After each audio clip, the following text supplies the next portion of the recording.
प्रतिष्ठिता मनो मे वाचि प्रतिष्ठितम् आविरावीर्मयेति वेदस्य मारुस्थः श्रुतं मे मा प्रहासी अनेनाधीतेन अहोरात्रान् संदधामि ऋतं वदिष्यामि सत्यं वदिष्यामि तन्मामवतु तद्वक्तारमवतु अवतु माम् अवतु वक्तारम् अवतु वक्तारम्। ॐ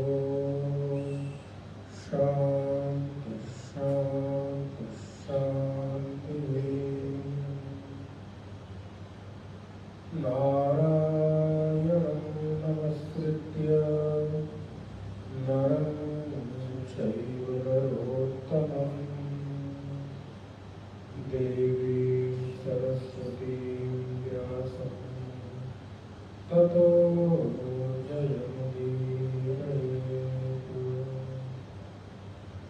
सदाशिवसमारम्भां शङ्कराचार्यमध्यमाम् अस्मदाचार्यपर्यन्तां वन्दे गुरुपरम्पराम्। वागर्धाविव सम्पृक्तौ वागर्धप्रतिपत्तये जगतः पितरौ वन्दे पार्वती परमेश्वरौ।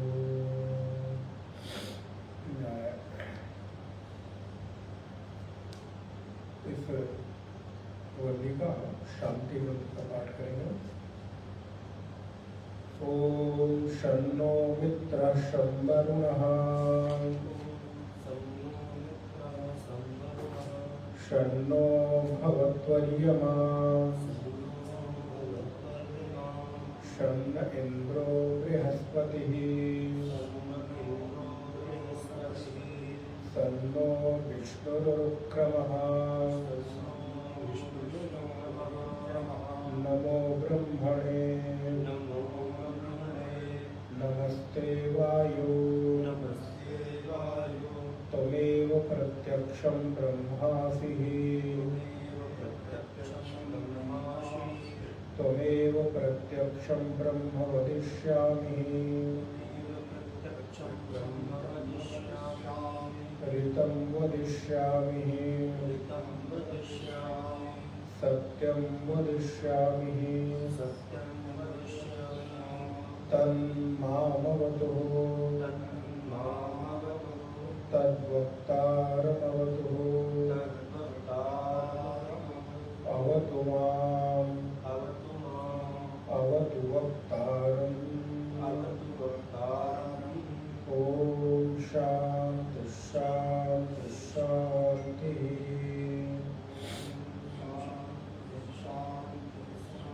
आप लोगों के पुस्तक में होगा, उसको आप देख सकते हैं। प्रथम ब्रह्मानंद वल्ली के मंत्र का हम पाठ करते हैं। पिछली कक्षा में इसको हम लोगों ने देखा था। ये आवाज़ करो, आवाज़ मुझे नहीं सुनाई देगी। ओम ब्रह्मविदाप्नोति परम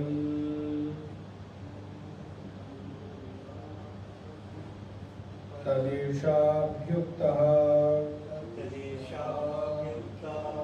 सत्यं ज्ञानमनन्तं ब्रह्म यो वेद निहितं गुहायां परमे व्योमन् सोऽश्नुते सर्वान् कामान् सः ब्रह्मणः विपश्यतेति तस्माद्वा एतस्मात् आत्मनः आकाशसम्भूतः आकाशाद् वायुः वायोरग्निः अग्नेरापः अग्न्यः पृथिवी पृथिव्या ओषधयः ओषधीभ्योऽन्नम् अन्नात् पुरुषः स वा एष पुरुषो अन्नरसमयः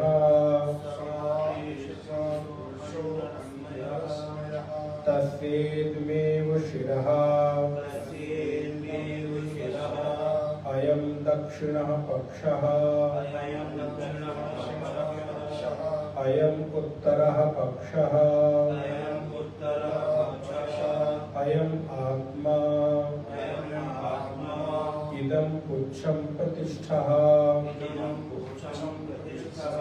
तदप्यश्लोको भवति तदप्यश्लोको भवति। दूसरे मंत्र का पाठ करेंगे उसके आगे।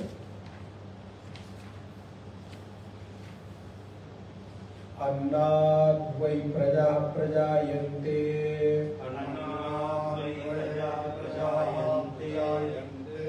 याकाश्य पृथिवीं स्थितः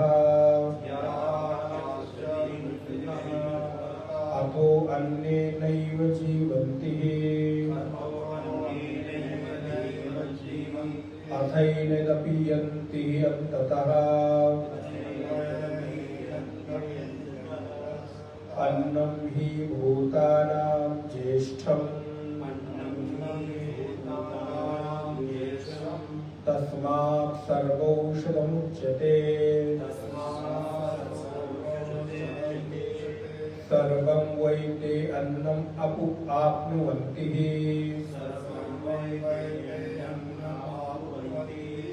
ये अन्नं ब्रह्मोपासते अन्नं हि भूतानां ज्येष्ठम् तस्मात् सर्वौषधमुच्यते अन्नात् भूतानि जायन्ते जातानन्नेन वर्धन्ते अद्यतेत्ति च भूतानि तस्मात् अन्नं तदुच्यते इति तस्माद् वा एतस्मात् अन्नरसमयात्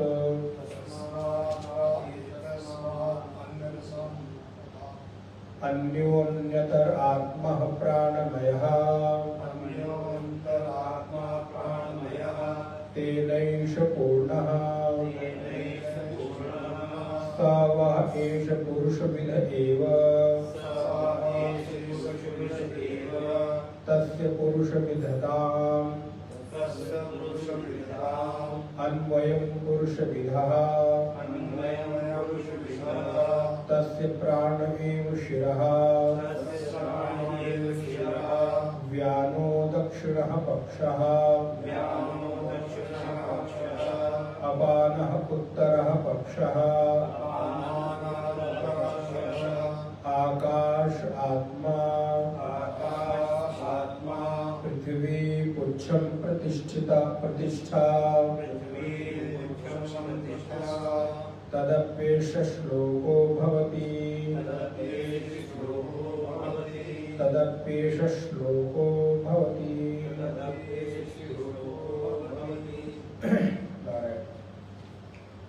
पूर्व की कक्षा में हम लोगों ने देखा रहा भगवती श्रुति ओम ब्रह्म विदात आपनोति परम। ओम के द्वारा इस पूरे अनुवाद का जो सूत्र है वो बता दिया गया और ओम का अर्थ आप सभी लोगों को पता है, बार बार हर विषयों में हम लोग चर्चा करते हैं। कहते हैं कि ब्रह्मविद उस ब्रह्म को प्राप्त कर लेता है। कौन से ब्रह्म को प्राप्त कर लेता है? क्योंकि जब हम ये कहते हैं कि कोई ब्रह्मविद उस ब्रह्म को प्राप्त कर लेता है तो फिर ये प्रश्न उठता है कि कौन से ब्रह्म को प्राप्त कर लेता है। तो भगवती श्रुति स्वयं ही कहती है कि तदव्येषः अभ्युक्तः सत्यम ज्ञानम अनंतम ब्रह्म। उस सत्य अनंत और ज्ञान स्वरूप ब्रह्म को प्राप्त कर लेता है। अब यहाँ पर प्रश्न उठेगा, जब हमें किसी को प्राप्त करना, देखिए बिल्कुल, क्योंकि जब हम समझेंगे नहीं तो जो वेद और श्रुति का तात्पर्य है वो कई बार समझ में नहीं आता, क्योंकि ऐसे मंत्रों में आप अगर भी हिंदी पढ़ के देखें तो शायद आपको कुछ बहुत समझ में नहीं आए। इसलिए एक क्रमशः उसको हम समझते चले। ब्रह्मविद आपनोति परम, ब्रह्मविद उस ब्रह्म को प्राप्त कर लेता है। आपनोति माने प्राप्नोति, प्राप्त कर लेता है। कौन से ब्रह्म को? फिर प्रश्न उठेगा कौन से ब्रह्म को, किस प्रकार के ब्रह्म को, वो कैसा ब्रह्म है, उसका लक्षण क्या है? तो कहते हैं सत्यम ज्ञानम अनंतम ब्रह्म, जो सत्य स्वरूप है, ज्ञान स्वरूप है और अनंत स्वरूप है। ऐसे सत्य स्वरूप, ज्ञान स्वरूप, अनंत स्वरूप ब्रह्म को प्राप्त कर लेता है। ठीक है, फिर अब अपने आप मन में प्रश्न आना चाहिए कैसे प्राप्त कर लेता है। जैसे मैं आपको कहूं या आप कहें कि हमको अमुक जगह जाना है, आपको केदारनाथ जाना है, बद्रीनाथ जाना है, रामेश्वरम जाना है या अन्य दिल्ली, मुंबई, कलकत्ता, हैदराबाद कहीं भी जाना है, तो आप वहां जाएंगे तो आप पहुंच जाएंगे। जी बिल्कुल पहुंचेंगे। तो वहां पहुंच के क्या करेंगे? तो फिर आपका जब तक कोई लक्ष्य नहीं होगा तब तक तो आप जाएंगे नहीं। तो जब आपको कहीं जाना है तो जाने की जगह डिसाइड हो गई, जाने का उद्देश्य पता चल गया कि हम क्यों जा रहे हैं। किसी काम से जा रहे हैं, किसी रिश्तेदारी में जा रहे हैं, किसी शादी ब्याह में जा रहे हैं, नौकरी के लिए जा रहे हैं, घूमने के लिए जा रहे हैं, आदि आदि आदि। सबके अलग अलग कारण हो सकते हैं। फिर तीसरा प्रश्न आएगा कि कैसे जाए। महत्वपूर्ण तो यह है कि जाना है, पहुंचना है, किस लिए पहुंचना है और अब कैसे पहुंचे। तो सबसे महत्वपूर्ण तो ये हो जाता है कि कैसे पहुंचे, क्योंकि वहां पहुंचने के बाद तो कुछ चीजें नहीं भी मालूम होगी तो मालूम चल जाएगी, कुछ चीजों के बारे में नहीं भी पता होगा तो वहां पहुंचकर पता हो जाएगा। लेकिन सबसे पहला प्रश्न मन में आएगा कि कैसे पहुंचा जाए, क्या रूट होगा, क्या सुविधाएं होंगी, कौन से साधन होंगे और किस किस तरह की हमारे पास सामग्री चाहिए। ये एक यात्रा है। तो जब हम यात्रा में जाते हैं तो आप देखिए आपकी अटैची में कितने प्रकार की चीजें आप भरते हैं। अच्छा, जब तक यात्रा में आपके पास समुचित सामग्री न हो तब तक आपकी यात्रा क्या सुगम हो सकती है? नहीं होगी। अगर आपके पास सारा सब कुछ सामान है, भोजन का भी है, पहनने का भी है, घूमने का भी है, तो आप निश्चिंत रहते हैं, अरे कोई बात नहीं। आप अब साथ में पावर बैंक भी रख लेते हैं तो आपको चिंता नहीं रहती कि अच्छा चलो अब तो 2-4-6 घंटे कहीं बिजली ना मिले, चार्जिंग ना भी होगा तो भी मेरा काम, हम निश्चिंत है बैठे हुए। फोन पे हम देख रहे हैं, दूसरे बेचारे अपने फोन बचा के रख रहे हैं क्योंकि उनके पास बैकअप प्लान नहीं था, उनके पास पावर नहीं है, तो वो क्या कर रहे हैं, वो जब जरूरत होती है तभी देखते हैं। उनका मन बहुत है कि मैं भी खाली समय में बैठा हूं, कुछ कुछ करूं, लेकिन उनको मालूम है कि अगर डिस्चार्ज हो गया तो फिर दूसरा विकल्प हमारे पास नहीं है। लेकिन जिसके पास है वो निश्चित बैठा हुआ है। ऐसे ही ये परमार्थ की भी एक यात्रा है, अध्यात्म की भी एक यात्रा है। इस यात्रा में जिस साधक के पास यात्रा के समुचित सामग्री है वो निश्चित रहता है कि मेरे पास सब कुछ है। क्या क्या समुचित सामग्री है? तो भगवत्पाद आदि गुरु भगवान शंकराचार्य कहते हैं आपके पास विवेक है, वैराग्य है, षट संपत्तियां हैं, शम, दम, उपरति, तितिक्षा, श्रद्धा, समाधान, और अंतिम में आपके पास जिज्ञासा है, मुमुक्षा है। तो आप निश्चित होकर बैठे हैं कि एक ना एक दिन तो उस परमार्थ तत्व को मैं प्राप्त कर ही लूंगा। आपके पास गुरु कृपा है, आपके पास आत्म कृपा है, आपके पास शास्त्र की कृपा है, आपके पास जप है, तप है, व्रत है, उपवास है, साधना है, संयम है, इंद्रिय निग्रह है, ब्रह्मचर्य है। तो आपको कहीं भी किसी भी तरह की कोई तकलीफ नहीं आने वाली है। तो वो कैसे प्राप्त होगा? अच्छा, कहाँ मिलेगा? अब आप किसी व्यक्ति से मिलने जाएं तो आप देखिए, इसको अपने जीवन के साथ जोड़ कर देखिए। किसी व्यक्ति से मिलने जाएं तो उसका तो पता भी मांगते हैं ना कि भाई एड्रेस भेज दीजिए। हम निकल तो पड़े लेकिन हमारे पास पता है ही नहीं, तो इसलिए इस पथ पर भी निकलने के पहले हमें पता भी हो। तो भगवती श्रुति ने 2 लाइन में सब कुछ बता दिया। अच्छा, वहां पहुंचकर क्या मिलेगा? ध्यान रखिए, सारे प्रश्न हैं। वहां पहुंचकर आपको क्या मिलेगा?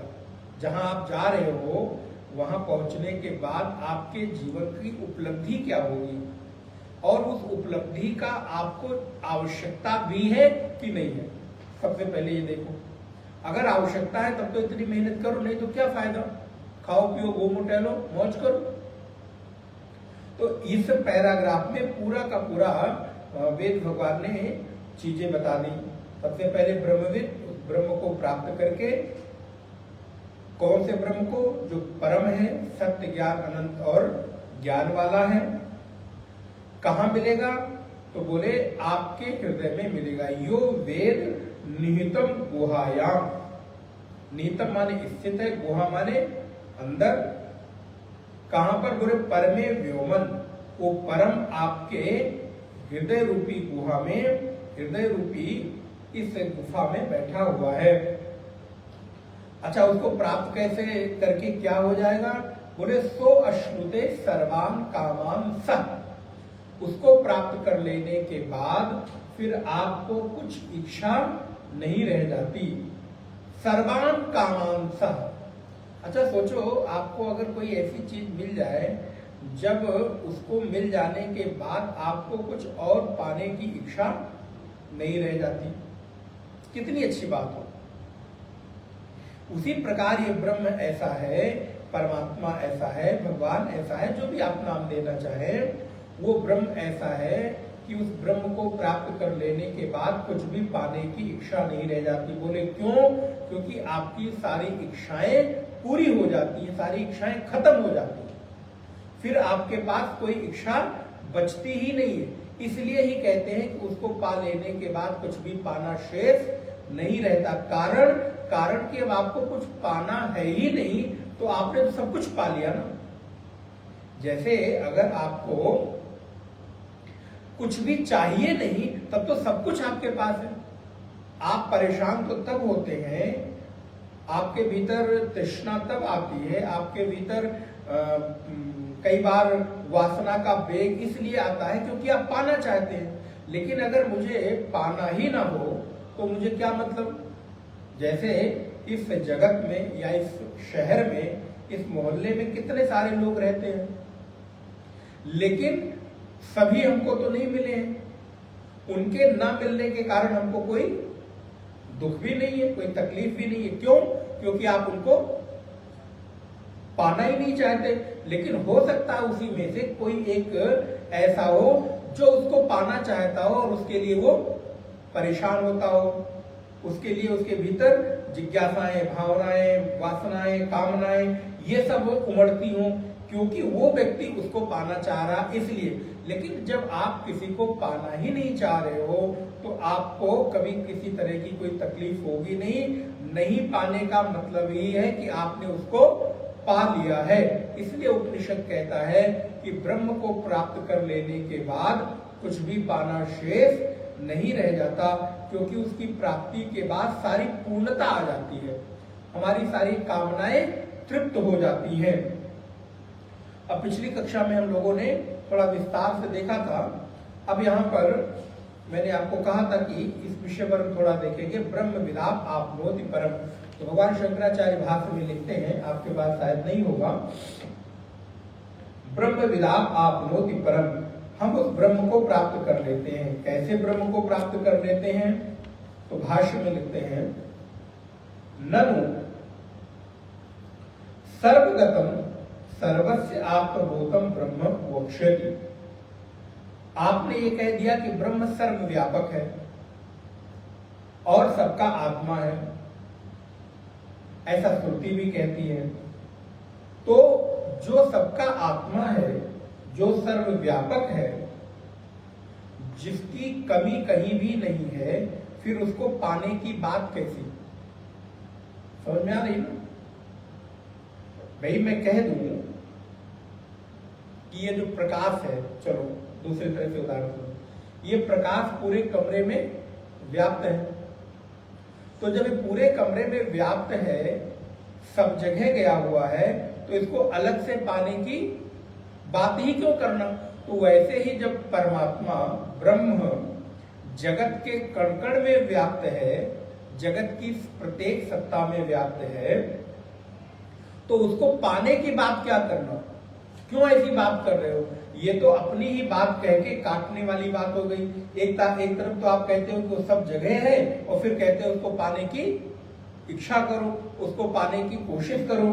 तो ननु सर्वगतम सर्वस्य आत्मभूतम ब्रह्म वक्ष्यति अतो न अप्य प्राप्तिश्च अन्यस्य अन्येन परिच्छिन्नस्य च परिच्छिन्नेन दृष्ट्वा।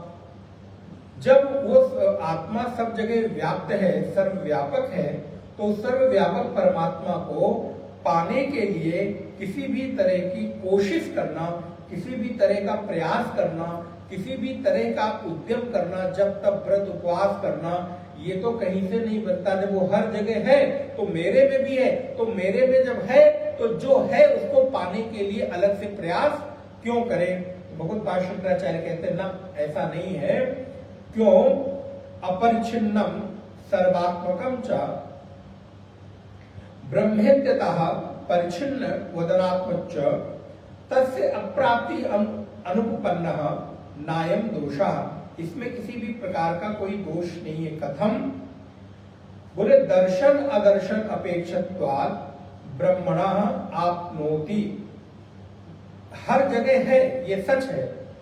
जैसे कि इस पूरी मेज में, ये जो लकड़ी की मेज रखी है, पूरी लकड़ी की मेज में अग्नि है, इसको तो मानते हैं ना, है कि नहीं? अगर अग्नि यहां ना होती तो आज इसको काटने के बाद, जलाने के बाद इसमें से अग्नि प्रकट न होती। अगर इसमें से अग्नि प्रकट हो रही है, इट मीन्स कि यहां पर अग्नि पहले से विद्यमान है, क्योंकि कोई चीज वहां से तब तक नहीं पैदा हो सकती जब तक कि वो वहां पर पहले से, पूर्व से उपस्थित ना हो। जैसे कि मटका तोड़ने पर क्या मिलेगा? बोले मिट्टी मिलेगी। इसका मतलब मटके के पहले वहां पर मिट्टी पूरी तरह से विद्यमान है। हमने कोई स्वर्ण पहन रखा, आभूषण पहन रखा है, हाथ में कंगन पहन रखे, कान में पहन रखा, गले में पहन रखा है, तो आज अगर हम इस अपने आभूषण को तोड़े तो क्या मिलेगा? बोले सोना मिलेगा।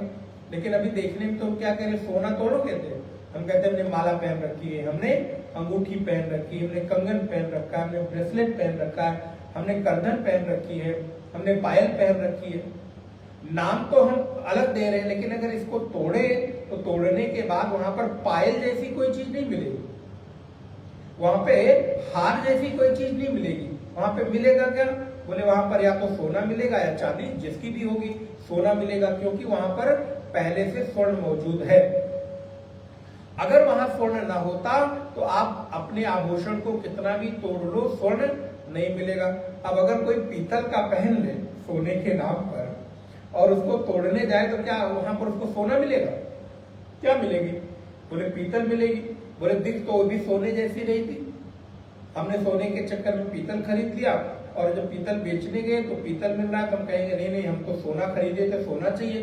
बोले अब जिससे सोना खरीदे थे जाओ उससे बात करो, तुम ठग गए। तो उसी प्रकार जब वो परमात्मा चैतन्य प्रत्येक जगह विद्यमान है, किसी भी ऐसी सत्ता में ऐसा नहीं है कि उसकी उपस्थिति ना हो, तो उसको कैसे प्राप्त कर सकते हैं? तो बोले दर्शन अदर्शन अपेक्षा, जैसे इस लकड़ी के मेज में अग्नि व्याप्त है, लेकिन आज हमें अग्नि का दर्शन यहाँ हो रहा है। अच्छा, अगर अभी यहाँ पे अग्नि होती तो हम हाथ रख सकते थे क्या? इसका व्यवहार करते, दूर से ही भाग जाते। लेकिन अग्नि होकर भी हमें अग्नि का दर्शन नहीं हो रहा, तो हम क्या कहेंगे? अगर तुम्हें अग्नि चाहिए, अग्नि देखनी हो तो क्या करो? बोले इस मेज का घर्षण करो, इस मेज से अग्नि प्रकट करो। अग्नि है? बोले हाँ अग्नि। बोले हमको तो नहीं दिख रही है। बोले बस यही तो इतना अंतर है, बस इतना ध्यान रखिए, वेदांत का अद्वैत दर्शन का इतना ही भेद है। लकड़ी में अग्नि विद्यमान है, 24 घंटे है, एक क्षण भी यहां से अग्नि गई नहीं, बस इतना अंतर आया कि आपने यहां पर अग्नि अभी प्रकट नहीं की। अप्रगट अग्नि को प्रकट करना ही अग्नि की प्राप्ति है। ठीक उसी प्रकार सर्व कण कण की सत्ता में व्याप्त चैतन्य को जो प्रकट नहीं है उसको प्रकट कर लेना ही ब्रह्म की प्राप्ति है। इसको कहीं से लाना नहीं है, कहीं ले नहीं जाना है, कुछ बनाना नहीं है। जो हमेशा से वहां पर था, है और हमेशा रहेगा, उस अप्रगट ब्रह्म को प्रकट कर लेना, अपने लिए दर्शन कर लेना, अपने लिए उसको अनुभव कर लेना, यही ब्रह्म की प्राप्ति का एकमात्र हम साधन बताते हैं। उसको जो अभी हमको मिला नहीं है वो मिल जाए, तो प्राप्ति ही अप्राप्ति ही। परमार्थतः वैसे देखा जाए सच रूप में, परमार्थ रूप में, तो परमार्थ तो ब्रह्म रूपस्यापि सतः अस्य जीवस्य भूतमात्राकृत ब्रह्म परिच्छिन्न अन्नमयाध्यात्म चित्ततयः अन्नमयाध्यात्म दर्शिनः तद आसक्तश्चेतसः प्रकृत संख्या पूर्णस्य आत्मनो अप्यहितस्यापि बाह्य संख्येय विषयासक्तः चित्ततयः स्वरूप अभाव दर्शन परमार्थ ब्रह्म स्वरूप भाव दर्शन लक्षणयः अविद्ययः अन्नमयात् ही अनात्मनः आत्मत्वेन प्रतिपन्नत्वात् अद्य आत्मनः अन्यो ही अस्मत् अभिमन्यते। भगवत्पाद आचार्य कहते हैं कि वैसे देखा जाए परमार्थ रूप से तो ये जो जीव है वो ब्रह्म है ही, लेकिन आज अपने आप को परिच्छिन्न अनुभव करता है। परिच्छिन्न माने कटा हुआ, जैसे कि ये मेज इस स्थान से कटी हुई है, तो ये मेज परिच्छिन्न है, कटी हुई है, अर्थात जो जहां पर है उससे अलग है। और जो अपरिच्छिन्न है बोले वो विस्तृत है, व्यापक है, जो कटा हुआ नहीं है। तो आज ये जीव भी ब्रह्म होता हुआ भी अपने आप को परिच्छिन्न अनुभव करता है, अर्थात कटा हुआ अनुभव करता है, अर्थात ये सब जगह व्याप्त है, ऐसी इसकी अनुभूति नहीं है। अगर मैं कहूं कि आप कहाँ हैं, तो बोले इस समय तो मैं आश्रम में बैठा हूं। तो इस समय अपने घर में नहीं हूं। बोले नहीं महाराज, मैं अपने घर में कैसे हो सकता हूं, क्योंकि मैं घर में तो नहीं हूं। अच्छा, अगर सोचो आप इसी समय यहां भी हो और घर में भी हो, तो क्या हो जाएगा? बोले महाराज या तो यहां वाले उठ के भागेंगे या तो घर वाले उठ के भागेंगे। घर वाले तो समझ रहे थे कि महाराज वो तो आश्रम गए हैं, लेकिन आप पता चला वहां भी इधर उधर दौड़ रहे हो, उछल कूद कर रहे हो, और यहां भी आए हो। आश्रम वाले समझ रहे हैं कि घर में है, घर वाले समझ रहे हैं आश्रम में, लेकिन आप दोनों जगह हो तो क्या स्थिति होगी? तो बोले महाराज लोग भाग जाएंगे, क्योंकि वो आपको कहीं ना कहीं तो समझेंगे कि ये क्या आ गया। अब आप समझ जाइए, डरिएगा मत। रात का समय तो नहीं, दिन में तो नहीं डरेंगे। भूत आ गया महाराज, तुम तो आश्रम थे, यहां कैसे आ गए? बोले नहीं, मैं अपरिच्छिन्न हूं, व्यापक हूं, सब जगह हूं, ब्रह्म हूं, मुझमें कहीं किसी भी प्रकार का अलगाव नहीं है। तो घर वाले कहेंगे भैया जाके अभी कहीं अपने डॉक्टर से इलाज कराओ, तुम्हारी बुद्धि खराब हो गई है। तुम सब जगह व्याप्त हो, तुम तो इस केवल इतने भर शरीर में हो। तुम जिस कमरे में सोते हो उस कमरे के कोने में हो, उसको भी छोड़ो, बेड में, पूरे बेड में भी नहीं हो। 6 फीट के बेड में आप कितनी जगह में? बोले 3 ही फीट पे तो आप पूरे अपने बेड से कटे हुए हो, उसमें भी व्याप्त नहीं हो, और कहते हो पूरे ब्रह्मांड में, पूरे विश्व में व्याप्त हैं। तो बोले महाराज इस देह से व्यापकता का कोई संबंध नहीं है। आपकी व्यापकता का संबंध आपकी चेतना से है। अगर आप अपने शरीर को हर जगह व्याप्त करने का प्रयत्न करेंगे, अपने शरीर से हर जगह उपस्थित रहने का प्रयत्न करेंगे, तो फिर आप कहीं के नहीं रह जाएंगे, क्योंकि ये शरीर का स्वभाव कटा हुआ है। ये शरीर का स्वभाव है, ये एक ही जगह होगा, एक समय में, हर जगह नहीं हो सकता है। लेकिन आपकी चेतना जितनी यहां है उतनी पूरे विश्व के कण कण में व्याप्त हो सकती है। ये आपका स्वभाव है और मूल आप यही हो। जी भगवत्पाद कहते हैं कि ये जीव परमार्थता ब्रह्म होता हुआ भी आज अपने आप को कटा हुआ अनुभव करता है, इसलिए इसको ब्रह्म का दर्शन नहीं है। जिस दिन ये अपने आप को हर जगह व्याप्त अनुभव कर लेगा, उस दिन इसको ब्रह्म का दर्शन हो जाएगा। तो ये स्थिति क्या होगी? बोले ब्रह्म विदाप आपनोति परम, ब्रह्मविद उस ब्रह्म को प्राप्त करके ब्रह्म ही हो जाता है। फिर कहते हैं ब्रह्मविद आपनोति परम इति वाक्यम सूत्रभूतम सर्वस्य वल्यार्थस्य। पूरी जो ये पैराग्राफ है वल्ली है, ये पैराग्राफ को यहाँ पर वल्ली शब्द प्रयोग करते हैं। उस पूरी वल्ली का जो सूत्र है वो इतना ही है कि ब्रह्मविदाप आपनोति परम, ब्रह्मविद उस परम ब्रह्म को, परम तत्व को प्राप्त कर लेता है। ब्रह्मविदाप आपनोति परमिति अनेन वाच्येन वेद्यतया सूत्रतस्य ब्रह्मणो अनिर्धारित स्वरूप विशेषस्य सर्वतो व्यावृत स्वरूप विशेष समर्पण समर्थस्य लक्षणस्य अभिधानेन स्वरूप निर्धारणया अविशेषेण च उक्त वेदनस्य ब्रह्मणो वक्ष्यमाण लक्षणस्य विशेषेण प्रत्येक आत्मतया अन्य रूपेण विज्ञेयत्वात् ब्रह्म विद्या फलम च ब्रह्मविदो यत् परब्रह्म प्राप्ति लक्षण उत्तम सा सर्वात्म भावः सर्व संसार धर्मातीत ब्रह्म स्वरूपत्वेन न अन्यादि एतत् प्रदर्शनायित गुहा इति हीयते। अभी पूरी एक लाइन है, अब आपको कितना समझ में आया मुझे नहीं पता, बट ये पूरी एक लाइन है। अच्छा, ना भी समझ में आए तो इस बहाने कम से कम आचार्य की पंक्ति को श्रवण करने का भी आपको अब हमको तो थोड़ा आनंद आता है तो हम पढ़ते चले जाते हैं, हमको लगता नहीं कि आप लोगों को पता नहीं समझ में आ रहा है कि नहीं। लेकिन अब चूंकि हम लोगों को लगता है कि वाह कितनी सुंदर, हर शब्द के बाद एक नया अर्थ प्रकट हो रहा है, लेकिन फिर भी मैं थोड़ा थोड़ा आपको अर्थ बताने की कोशिश करूंगा जो मुख्य मुख्य है। तो भगवत्पाद कहते हैं, अब आप सोचिए केवल एक इस लाइन पर ब्रह्म विदाप आपनोति परम, इसके ऊपर कम से कम 8-10 पेज का भाष्य है।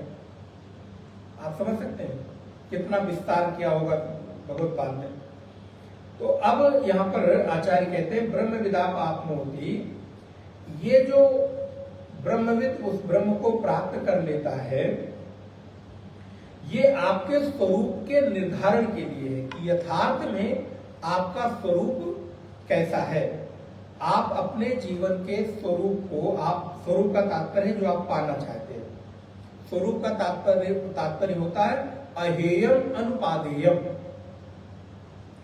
जिसको न ग्रहण किया जा सके। बोले महाराज आप अर्थ बताते, अर्थ का भी अर्थ और कठिन हो जाता है। अब बोले क्या करें, वेदांत की भाषा यही है। तो स्वरूप का अर्थ हुआ अहेयम अनुपादेयम, जिसका न ग्रहण किया जा सके और न त्याग किया जा सके, उसको स्वरूप कहते हैं। जैसे अग्नि का स्वरूप क्या है? उष्णता। अच्छा, अग्नि अगर कहे कि मैं अपनी उष्णता को ग्रहण कर लूं या अपनी उष्णता का त्याग कर दूं, तो यह संभव है, क्योंकि अग्नि का स्वरूप ही है उष्णता। तो जो जिसका स्वरूप होता है, ना वो उसको चाहे तो त्याग सके और ना चाहे तो उसको ग्रहण कर सके। अगर अग्नि से उष्णता हटा दी जाए तो अग्नि बचेगी क्या? अग्नि अर्थात उष्णता, उष्णता अर्थात अग्नि। वैसे ही जैसे जल का स्वरूप क्या है? शीतलता। वो थोड़ी देर के लिए आपको ठंडी में, जब पानी बहुत ठंडा ठंडा लगता है तो आप गर्म कर लेते हैं। अच्छा, कभी आपने ध्यान दिया, खूब गर्म पानी आपने बाल्टी में भरा, तब तक एक फोन कॉल आ गई और महाराज लग गए फोन पे घंटों बतियाने, बात खत्म ही नहीं हो रही है, और आप नहाने के लिए तैयार बैठे, पानी बाल्टी में भरा हुआ है और संयोग से 50 रुपए बाल्टी आपने पानी खरीदा है और शर्त है कि अब पानी आपको मिलेगा नहीं, एक ही बाल्टी मिलेगी। कहीं आप पहाड़ों पे जाइए, हम लोग तो जाते रहते हैं तो देखते हैं ना, महाराज 3 जग पानी में नहा लेना पड़ता है। ऐसी भी यात्राएं हम लोगों ने की है। अब नहाने के मन को संतुष्टि चाहिए तो 3 जग पानी डालो, बस हो गया ना, क्योंकि न पानी है ना उतना गर्म आपको मिल सकता है। तो आपने 50 रुपए बाल्टी पानी खरीदा, फोन पे बात लग गई, वहां की आपने वर्णन शुरू कर दी, तब तक पानी क्या होगा? आपने तो खूब उबलता हुआ पानी रखा था, लेकिन क्या 1 घंटे के बाद उस ठंड में आपको उबलता हुआ पानी मिलेगा? आपने रखा तो गर्म पानी था, लेकिन अब क्या होगा? वो पानी ठंडा हो गया। क्यों? क्योंकि पानी का स्वरूप क्या है? शीतलता। उसको जितनी देर आग के संयोग के साथ रखोगे उतनी देर संयोग के कारण, ध्यान रखिएगा, अग्नि के स्वभाव के कारण वो गर्म रहेगा। लेकिन जैसे ही उसको अग्नि से अलग करोगे, उष्णता से अलग करोगे, अलग करते समय से ही विदिन सेकेंड वो क्या होगा? ठंडा होना शुरू हो गया। क्यों? क्योंकि जल का स्वरूप क्या है? शीतलता, ठंडक। तो अग्नि से अलग होते ही वो ठंडा शुरू हो गया। तो अब जल चाहे तो भी अपनी ठंडक को न त्याग सकता है और न ग्रहण कर सकता है। अब आजकल आप खूब ठंडे ठंडे पानी से नहा रहे होंगे टंकी में, है ना? बोले महाराज यही पानी अगर ठंडियों में आज, तो बोले अब ये आप सब जो चाहोगे आप वो सब थोड़ा हो जाएगा, तुम्हारे चाहने से सब कुछ हो जाता, तब तो क्या बात थी। तो इस समय अगर नहाने में देर हो जाए, 11-12 बज जाए, कभी दोपहर को नहाना पड़े लखनऊ वालों को, तो फिर पता चले कि महाराज गीजर तो नहीं लगा दिया किसी ने टंकी में। बोले महाराज ऐसा लगता है कि इतना गर्म पानी तो गीजर का नहीं होता। लेकिन वही शाम होते होते रात को 11 बजे नहाने जाओ तो बोले महाराज अब जल ठीक हो गया।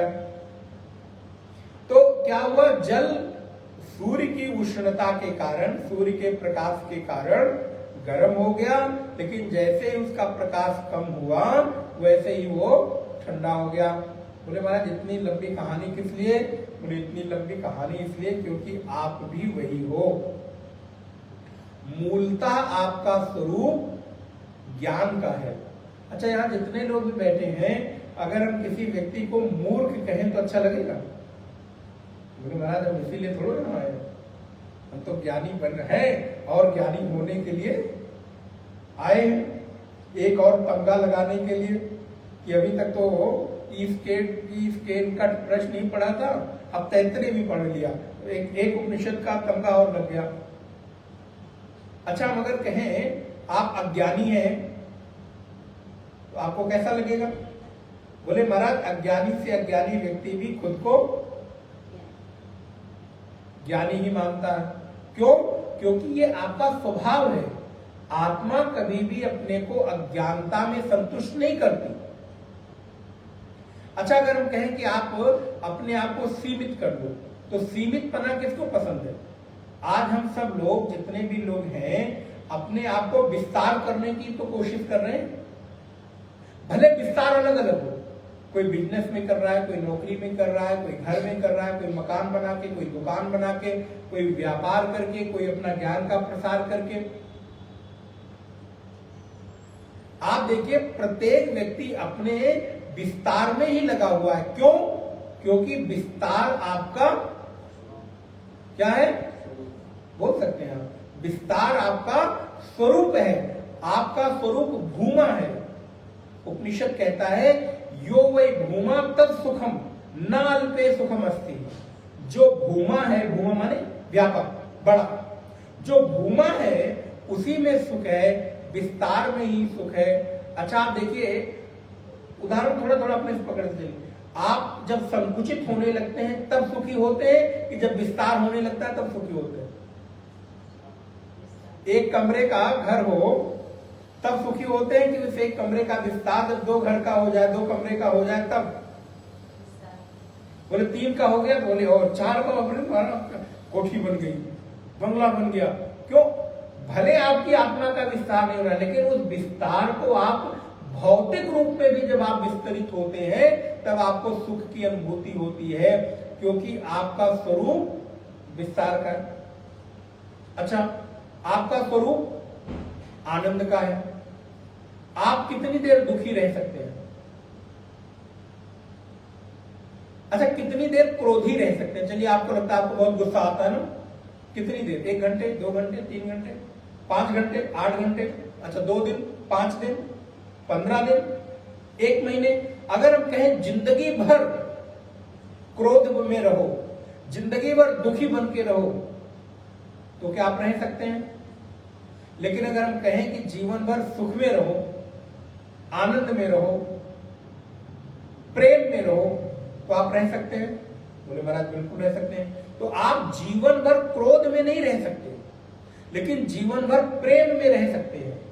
प्रेम में रहेंगे तो आप उबेंगे नहीं, लेकिन क्रोध में रहेंगे तो आप खुद से उबने लगेंगे, जो कि वो क्रोध आपका ही है, क्योंकि क्रोध आपका स्वरूप नहीं है, प्रेम आपका स्वरूप है, आनंद आपका स्वरूप है, सुख आपका स्वरूप है। अच्छा, दुख में रहना हो तो कोई व्यक्ति कितने दिन बर्दाश्त? बोले महाराज बर्दाश्त की सीमा पार हो गई, अब नहीं होता, जो हो देखा जाएगा आर पार, या तो वो रहेंगे या तो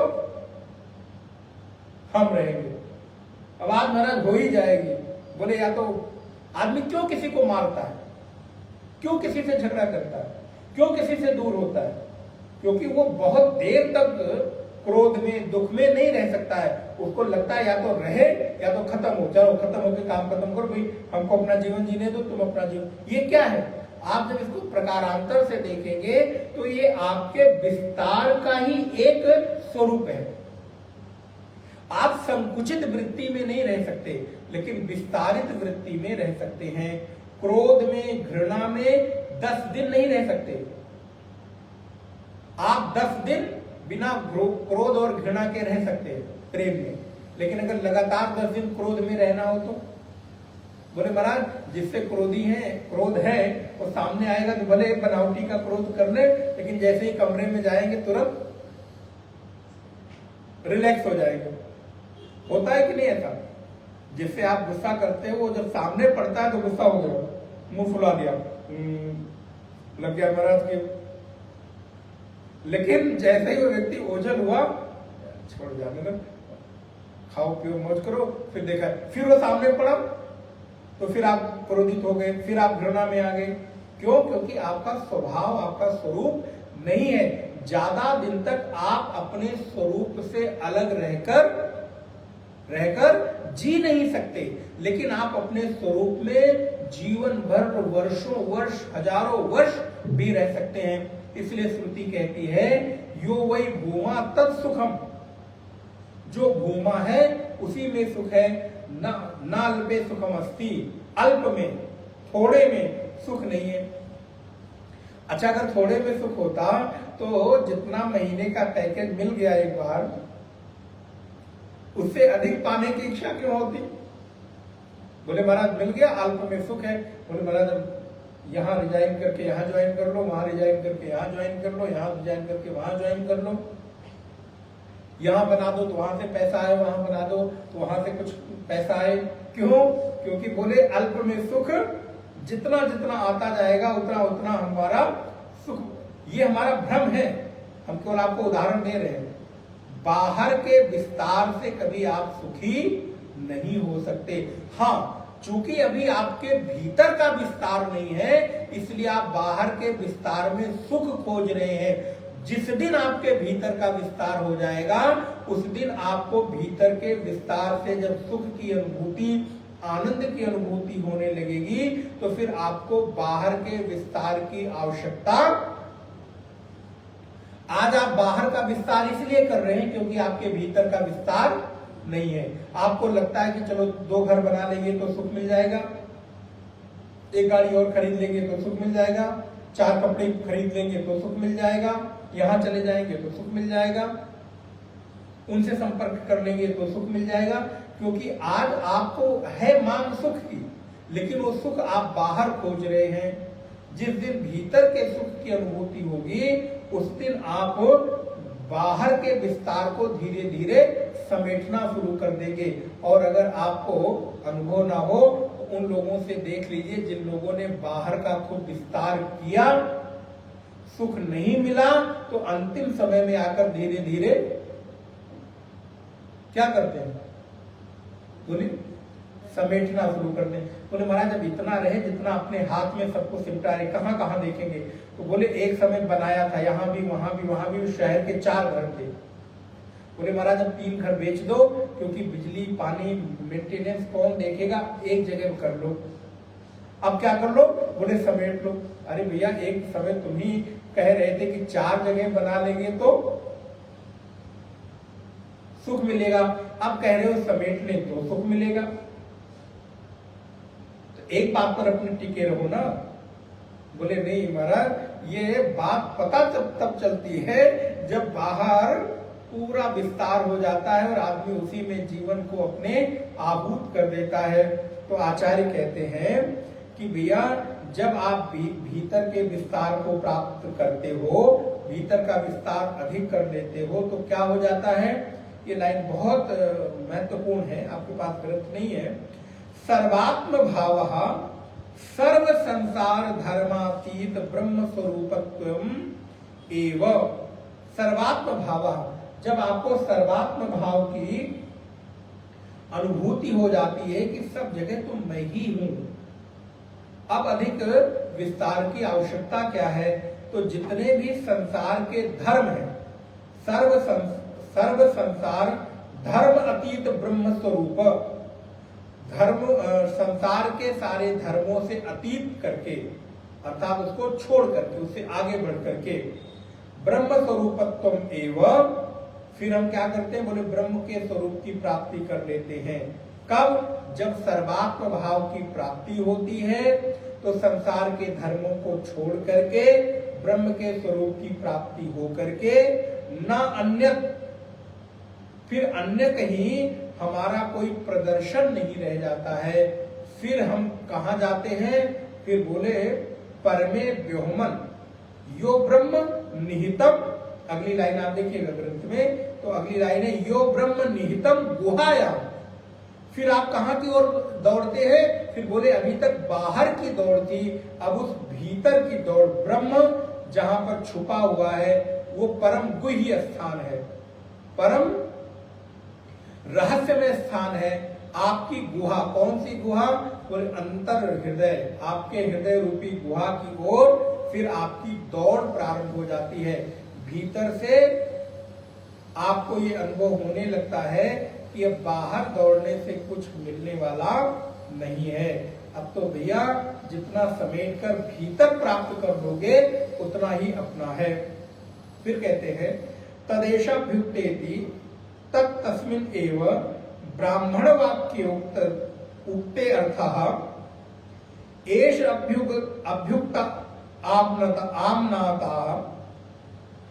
कैसे ब्रह्म की प्राप्ति? बोले सत्यम ज्ञानम अनंतम ब्रह्मेति ब्रह्मणो लक्षणार्थ वाक्यम। ये ब्रह्म का लक्षणार्थ वाक्य है।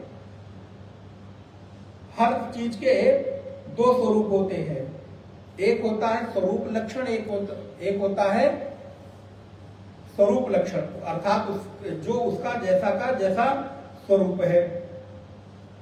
और एक आप बाहर खड़े होकर चीजों को देखते हैं, उसको कहते हैं तटस्थ लक्षण। तो ब्रह्म के दो लक्षण हैं, अगर आपको समझ आए, एक है स्वरूप लक्षण और एक है तटस्थ लक्षण। तो ब्रह्म का स्वरूप लक्षण है सत्यम ज्ञानम अनंतम ब्रह्म, अर्थात ब्रह्म सत्य वाला है, ज्ञान वाला है और अनंत वाला है। और एक तटस्थ लक्षण, तटस्थ लक्षण क्या है? जो ब्रह्म सूत्र का पहला सूत्र है जन्माद्यस्य यतः, ये उस ब्रह्म का स्वरूप लक्षण है। जो तट पे खड़े होकर अर्थात किनारे खड़े होकर किसी के लक्षण को बतलाते हैं उसको तटस्थ लक्षण कहते हैं। जन्माद्यस्य यतः ये ब्रह्म में नहीं है, लेकिन जिसके कारण जन्म, उत्पत्ति, स्थिति और संहार होता है वो ब्रह्म है। अगर समझ में आ रही हो, उत्पत्ति, स्थिति और संहार अर्थात मृत्यु ये ब्रह्म में नहीं है, लेकिन जिसके कारण है, जिस ब्रह्म के कारण इस संसार में उत्पत्ति होती है, स्थिति होती है, संहार होता है, उसको क्या कहते हैं? ब्रह्म कहते हैं, क्योंकि उसके बिना ये हो नहीं सकता। इसलिए ये ब्रह्म का तटस्थ लक्षण है। और ब्रह्म का स्वरूप लक्षण क्या है? बोले सत्यम ज्ञानम अनंतम ब्रह्म, सच्चित आनंद, ये सब ब्रह्म के स्वरूप लक्षण है।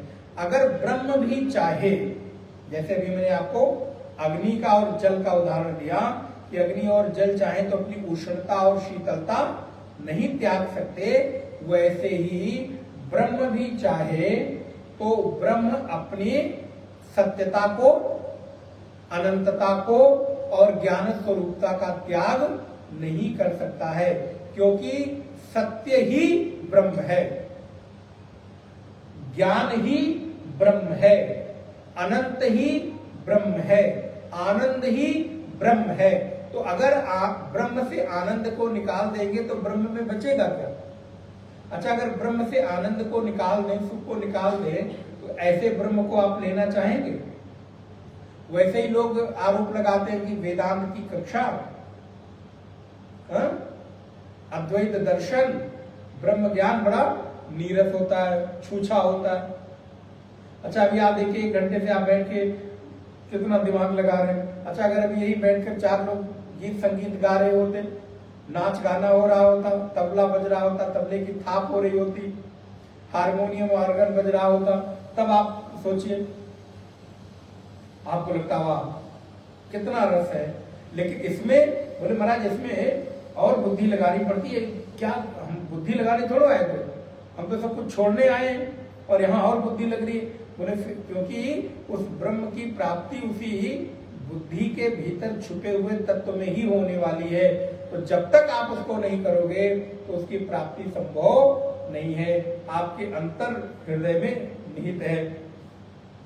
तो अनंतम ब्रह्मेति ब्रह्मणो लक्षणार्थ वाक्यम, तो सत्यम ज्ञानम अनंतम ब्रह्म, सच्चिदानंद ये ब्रह्म का स्वरूप लक्षण है, ब्रह्म भी इसका त्याग नहीं कर सकता है।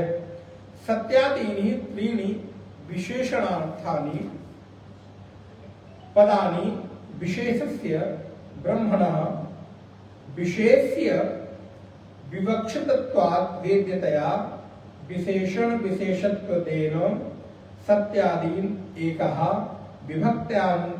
विभक्ति अंतानि पदानि समानाधिकरणानि सत्यादिभिः स्त्रिभिः विशेषणैः विशेष्यमाणं ब्रह्म विशेष अंतरेभ्यो निर्धार्यते, एवं ही तज्ज्ञानं भवति यद अन्योभ्यो निर्धारितम् यथा लोके नीलम महत् सुगंध उत्पलम इति। बोले ऐसा कहते जैसे लोक में नील कमल का उदाहरण दिया जाता है जो कि सुगंधित और विस्तार को प्राप्त होता है। तो जब हम कहते हैं नील कमल, ध्यान दीजिएगा, तो नील कमल कहने से हमने क्या किया? हमारा उद्देश्य केवल कमल बताना नहीं था, हमारा उद्देश्य नील कमल बोलकर अन्य जितने भी कमल हैं, अन्य जितने भी रंग के कमल हैं उनका त्याग करके केवल नीले कमल को ग्रहण करने का उद्देश्य था। नहीं तो हम सीधे कमल भी बोल सकते थे। अच्छा, अगर यहाँ पे 4 प्रकार के कमल रखे हो, लाल, हरा, नीला, पीला, काला, और हम कहें कमल उठा लो, कमल का पुष्प कैसा है? तो अभी हमने किसी निश्चित कमल के बारे में नहीं कहा, तो आप कोई भी कमल उठा लेंगे तो आपकी गलती नहीं है, क्योंकि आपको कमल के बारे में। लेकिन जब हमने कह दिया नील कमल, तो अब इसका मतलब क्या है? मेरा उद्देश्य क्या है कहने का? कि आपके लिए नीला कमल ही ग्रहणीय है, अन्य कमल त्याग करने योग्य हैं। आप नीले कमल का संग्रह कर लो, नीले कमल को उठा लो और चीजों को छोड़ दो। बोले ऐसे ही जब कहा जाता है कि पूरे विश्व में सत्यम ज्ञानम अनंतम ब्रह्म है, तो तात्पर्य है कि विश्व के इस समग्र चीजों से सत्य ज्ञान और अनंत ब्रह्म को उठा लो और सारी चीजों का, अब मैं ये पूरे चीजों का खाली आपको सार बता रहा हूं, नहीं तो अगर पंक्ति पंक्ति बताऊंगा तो बहुत विस्तार हो जाएगा। तो जब ये कहा जाता है नील कमल, तो इसका तात्पर्य है अन्य चीजों का त्याग करके केवल एक चीज का ग्रहण करना है। वैसे ही जब कहा जाता है सत्यम ज्ञानम अनंतम ब्रह्म, तो सत्य ज्ञान अनंत ब्रह्म को स्वीकार करके फिर ये बंसी बजाते कृष्ण आ जाए। तो मैंने कभी कहा था, शायद किसी दिन, थोड़ा कठोर हो जाता है कभी कभी वेदांत की कक्षा में, चाहे हाथ में धनुष बाण लिए राम आ जाए तो बोले फिर ये कौन है? बोले इनका भी ग्रहण करना आपके लिए समीचीन तो नहीं है, ये भी मिथ्या ही है।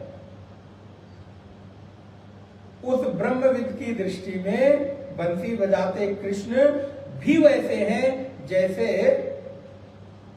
मैं उदाहरण क्या दूं, बड़ा संकोच लगता है, बोले जैसे संसार के अन्य पदार्थ वैसे वो भी, क्योंकि वो भी इस संसार में दृश्य रूप में जब हमको दिखाई दे रहे हैं, तो दृश्य रूप में होने के कारण वो भी, अब कैसे कहा जाए, लेकिन है तो, अब मैं श्लोक बोल देता हूं और अर्थ नहीं करूंगा। तात्पर्य कि जिसका जन्म हुआ है उसकी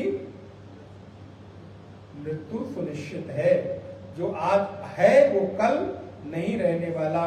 तो क्या आज अगर हमारे सामने प्रत्यक्ष रूप से वो आ जाए तो कल रहने वाले हैं?